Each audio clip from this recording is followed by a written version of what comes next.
Hi friends, how are you? Hope that you must be in a good health. Friends, it's me, Nana Kumari, and you are watching our YouTube channel, English with Nana Balam. Please do subscribe our YouTube channel. Friends, today I am going to teach you direct and indirect speech step 6. Guys, मैंने आपको अपनी पिछली videos में जो है step 5 तक पढ़ाया है डायरेक्ट एंड इनडायरेक्ट स्पीच का, और आज की इस वीडियो में मैं आपको जो है डायरेक्ट एंड इनडायरेक्ट स्पीच का स्टेप 6 समझाऊंगी। तो गाइस, आइए समझते हैं सेंटेंसेस की मदद से और भी ज्यादा अच्छे से। Friends, here we written some sentences in English। और नंबर 1 सेंटेंस हमारा है, He said to me, don't eat banana। अब ये एक सिंपल सा सेंटेंस है जो हमारा डायरेक्ट स्पीच का सेंटेंस है, ठीक है। इस सेंटेंस को हमें इनडायरेक्ट स्पीच में कन्वर्ट करना है।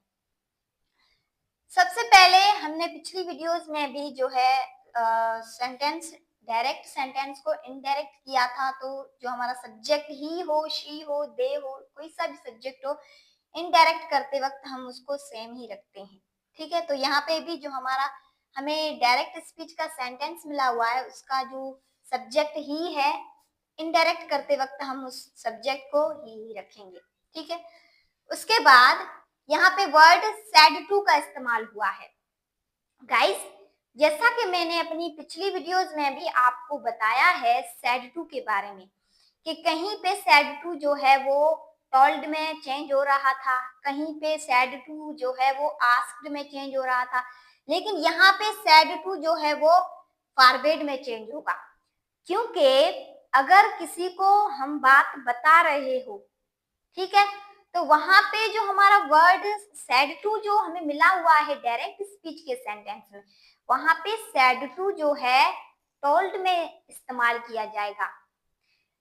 जब किसी डायरेक्ट सेंटेंस में कोई इंट्रोगेटिव सेंटेंस हमें मिला हुआ हो, रिपोर्टेड स्पीच में कोई इंट्रोगेटिव सेंटेंस मिला हुआ हो, तो वहां पे हम जो है सैड टू को चेंज कर देंगे आस्क्ड में, क्योंकि हम किसी से कोई चीज पूछ रहे हैं, इसीलिए वो सैड टू चेंज हो जाएगा आस्क्ड में। लेकिन यहाँ पे जो है किसी चीज के लिए मना किया जा रहा है, तो इसी वजह से हमने यहाँ पे वर्ड सैड टू को रिमूव करके इनडायरेक्ट करते वक्त फॉरवर्ड का इस्तेमाल करेंगे। और उसके बाद मी जो है हमारा मी ही रहेगा।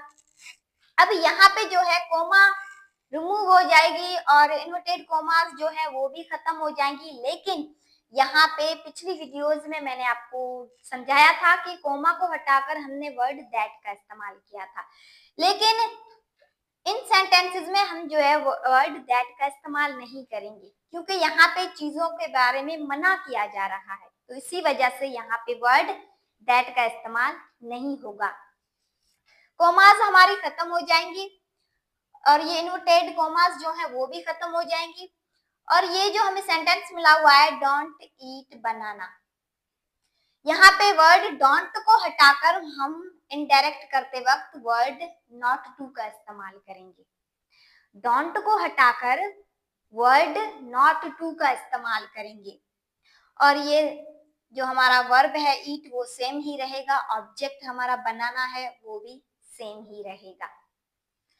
तो हमारा डायरेक्ट स्पीच का सेंटेंस था he said to me don't eat banana, तो इसका इनडायरेक्ट बन गया है he forbade me not to eat banana।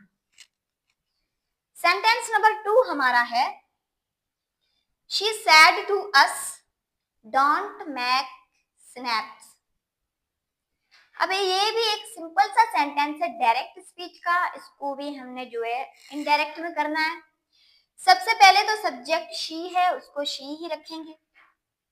यहाँ पे वर्ड सैड टू का इस्तेमाल हुआ है क्योंकि रिपोर्टेड स्पीच में जो है डोंट का इस्तेमाल हो रहा है, किसी चीज के लिए मना किया जा रहा है, तो यहाँ पे हम सिंपली सैड टू को रिमूव करके वहां पे वर्ड फॉरबेड का इस्तेमाल करेंगे।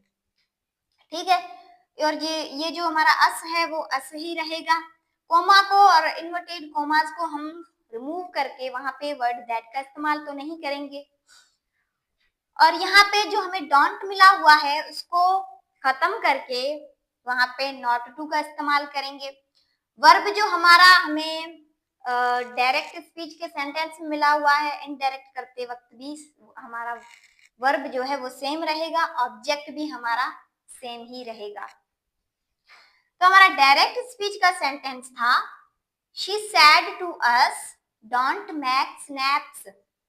इसके इनडायरेक्ट स्पीच में हो गया है she forbade us not to make snaps.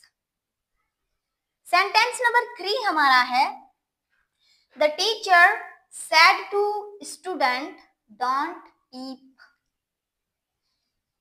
अब यहाँ पे भी हमें जो हमारा सब्जेक्ट मिला हुआ है द टीचर वो सेम ही रखेंगे, द टीचर।